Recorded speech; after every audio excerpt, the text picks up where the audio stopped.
My name is Arnaiz. I'm a BPM consultant. I've been working as a BPM consultant since 2006. I joined IBM at the time, and I was providing BPM services to customers in the south of Europe.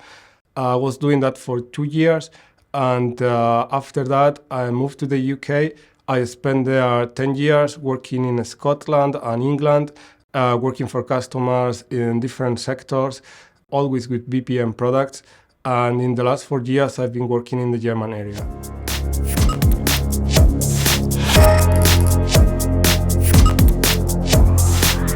From my experience, the topic that I see in many customers is performance.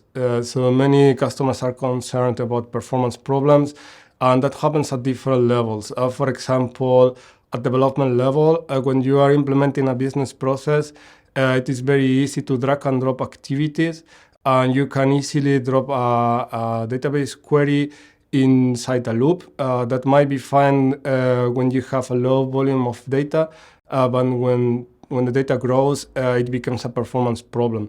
Or, for example, it is very tempting for a developer to have in memory all the data related to an object, for example, a customer object, but it is much more efficient to have only the customer ID and when needed, load the rest of the data, and when you are done with what you have to do, then release it from memory. And that happens also performance problems at other levels, like for example at architecture level. Some customers tend to use BPM tools for absolutely everything, but I think that every tool should be used to do what it does best. For example, if you have to transform all the data of a database table, it is much more efficient to use an ETL tool. It can be done with a business process, developed with a BPM tool, but it is highly inefficient, and I can see performance problems across different levels for many customers.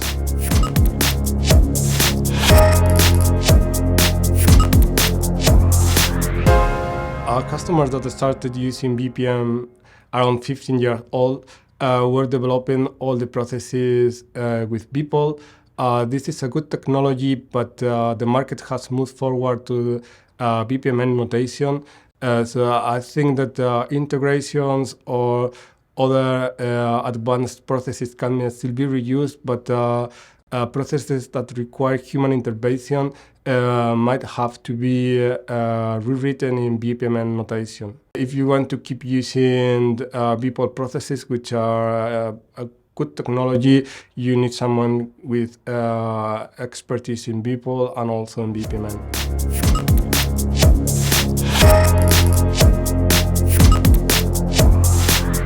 Customer of Origina, based in the EMEA region, raised a question about a BPM queue that was getting bigger and bigger. The business users hadn't experienced any problem, but they were concerned about the queue. And they did very well to raise the question because the size of the queue is limited. And we suggested to use BPC Explorer, which is a tool that comes with IBM BPM, to help the customer to debug the business process. And we realized that the BPM process was calling an external system that was working fine, but it wasn't returning a message to the BPM process. Then the process was not ending, and the message in the queue was not being released, and the queue was not being clear. And then we helped the customer to solve a problem before the business user saw any error.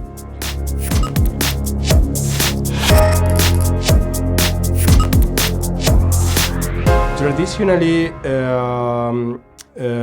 banks, companies offering financial services have invested a lot in BPM, but in the last years, I have seen other sectors that start using BPM.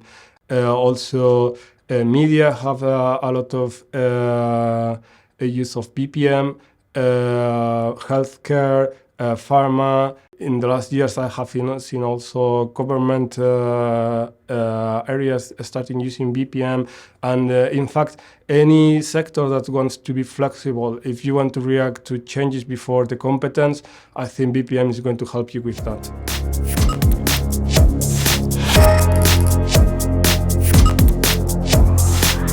The first thing that happens is that I get a proposal asking if I'm happy to provide support for a specific customer with a specific product.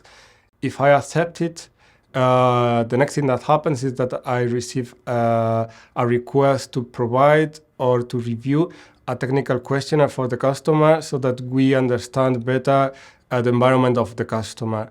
Then there is an onboarding session with the customer, which is a meeting in which we discuss the answers of the questionnaire.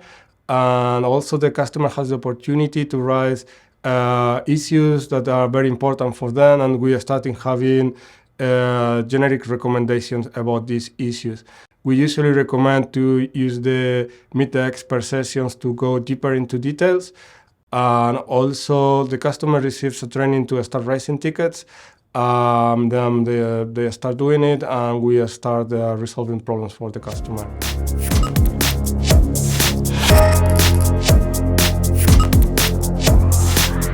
It's something that Origina offers to customers to go into details about the problems that they have or questions that they have if they don't know how to use the product. It doesn't need to be a problem. There can be questions to deal with whatever they want. At Origina, we have a lot of experts with every product, and we are very happy to provide recommendations and to talk about best practices, how to use a product to provide the best value for the company. My feeling is that at the beginning they're coming from support provided by IBM, and they don't know what to expect from Origina, but once they say how much expertise we have in the company, how experienced we are with the products, they feel much more comfortable with us and start raising not only problems but also questions to improve how they use the product.